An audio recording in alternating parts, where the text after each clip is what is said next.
Hello and welcome to another episode of Arena FPS News. Now we've got an action-packed episode, plenty of content filled to the brim with fantastic tales which you may have never seen before. So let's get started, shall we? In the patch-up we have 0.39.3 for Reflex. Now this is a very small patch but with a few interesting quirks, and one of those was the brand new set of cosmetics, which I'm quite excited by. I've not actually bought any yet, but I will definitely get on that. Yeah, I didn't realise this was going to be the theme of the new cosmetics. I didn't see that coming. But it's kind of like a medievally fantasy sort of theme. Yeah, I think it was kind of along in line with the previous kind of big art push, which was the Gothic stuff for PRDM 3 or I don't know what it's called. And DP5, I guess. There's some true. New medieval stuff on that. But yeah, they've got rid of the old supporter cosmetics and replaced it with a supporter battle axe and a supporter morning star as well, which look pretty slick. Yeah, the sword looks really cool. In fact, I think all of them are generally better than the previous set. Like the previous set were okay, but the most important thing I think is that with this art style, I know we said this last time about the burst gun, but with this art style, they're making assets for the game that look really good, which was kind of a worry that they might not be able to do that with the whole textureless method. But yeah, this looks good, especially the Mjolnir one. Yeah, very nice. Clean and sleek lines, beautiful. Apart from that, in the patch, it was really not like anything to shout about. A couple of map things, like map rotations and some performance upgrades. Which is good. Hopefully that will mean you get better frame rate on some of the maps that use Gothic assets. So we move on to Unreal Tournament. Yes. So there was a tournament on Unreal Tournament last night, and that was using the new build. I was watching a bit of it, and two of the big features was the hitbox size has been changed because in the previous patch they changed the player model size, and apparently there were some issues with the hitboxes which were kind of rectified in the previous one, in yesterday's patch. And also there's some weapon balance tweaks which I've not, or quite like to have a play with in game. I've not tested that yet, but the flat cannon is slower now, the actual shards that come out, and also with the rockets, like the rocket speed is slower, so it looked like it was a lot easier to like dodge stuff, which is kind of the de facto Unreal Tournament playstyle, where you're trying to all the movement changes seem to be making the players more agile. Yeah, it's like increased dodge speed and decreased gravity for wall runs and stuff. That's quite that's quite good, because that's, UT is usually quite a slow game in that aspect, but they've already got tons of movement mechanics in UT4, and I wonder how much of an effect this has as well. And slightly increased air control, so yeah. Interesting. So yeah, I mean, it's always good to see the progress, and all these patches are like, even this is a quite small patch by their standards, and there's a lot in there, so it's all good. Shall we move on with the video though? Are you ready? Yes. You are ready? Yes. Okay. I am ready. So Doom, last week towards the end of it, they announced a new game mode.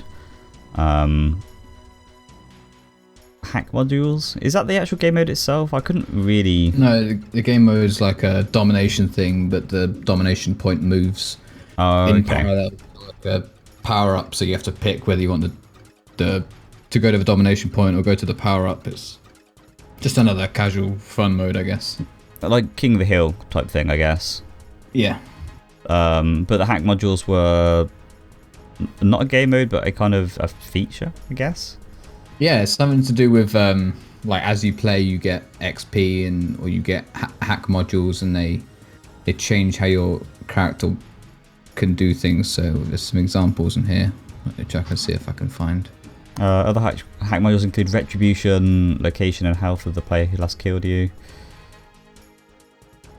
Scout. Yeah, so I guess I like runes in something like League of Legends. Yeah, I mean, it's an interesting concept. I'm not sure how it improves the game. Yeah, it improves it for casuals, I imagine. Yeah, I guess so. I Let's mean, hope there's something that can just be turned off in any more serious game type, if there are any more serious game types. well, yeah, and speaking about that, I was watching the 125 FPS Cup on Sunday, and Sinko had mentioned that the game was very much kind of aimed at console style play, and that esports were not a priority, which it might be why we've not seen, as we'll discuss in the next segment, a Doom tournament at Quakecon, which surprises me actually. Like in the last episode, I was kind of under the impression that they would definitely want to create some sort of esports branch out of it, even if it was like a subset of game modes which were designed to be more hardcore. Yeah, but, I mean, the fact that it's console focused and not an esports title wasn't a huge shock, I don't think, given how the game looks. Yeah, and I think there's still time for them to have a QuakeCon tournament, you know, because they did one last year that kind of wasn't announced. I don't think it was announced before it happened, but it was, you know, sort of enclosed, sort of a 5v5 match or something. I don't know if they'll do something similar this year. I find it hard to believe they'll have Doom 4 nearly out or just come out and not do anything for it. You think they want to like market it as like, I don't know, maybe they just don't have any interest in competitive gaming at all. It's possible. I mean, they did release Wolfenstein last year without any multiplayer, so it could just be that they just don't care about the or maybe they just don't with this title. We'll see. Yeah, but who knows? Yeah, I'm not massively shocked that that's not the route they're going for with this. It definitely seems like one for the console gamers. Yeah.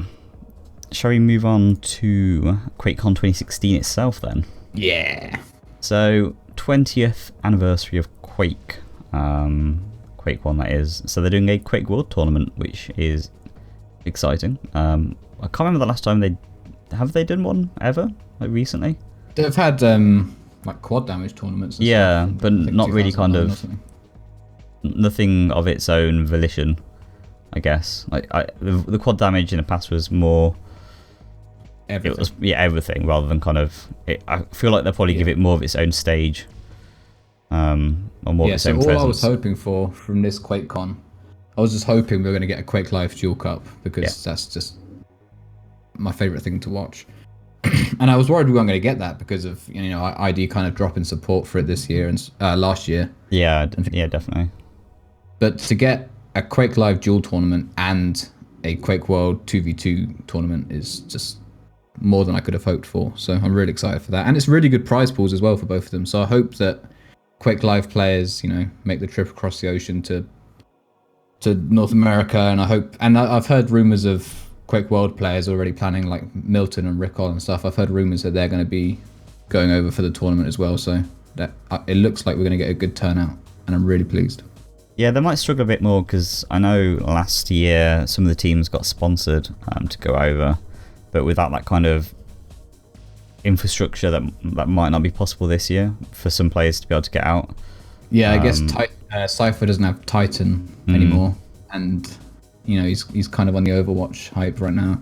I don't know what the situation is for other people, but I think Demon on his stream, it looks like he's hoping to go. So, cool. And we'll see more as time goes on. Yeah, definitely. So yeah, that's QuakeCon, which I believe is August the 4th. I'm just going to double check that. 2016, which is current year. It is some date current year. It falls to 7th in Dallas, Texas. So I'd love to be able to go, but it's just expensive getting out there. Anything else you want to mention? Nope, I think that's it. Cool. Just final thoughts. We are hosting a warm-up cup for Static Discharge at the weekend on Sunday. So if you want to check that out, do check us out on Twitch. The link will be in various places on this video. But yeah, thanks for watching, and we'll have more content for you quite soon. Fairly soon. No promises.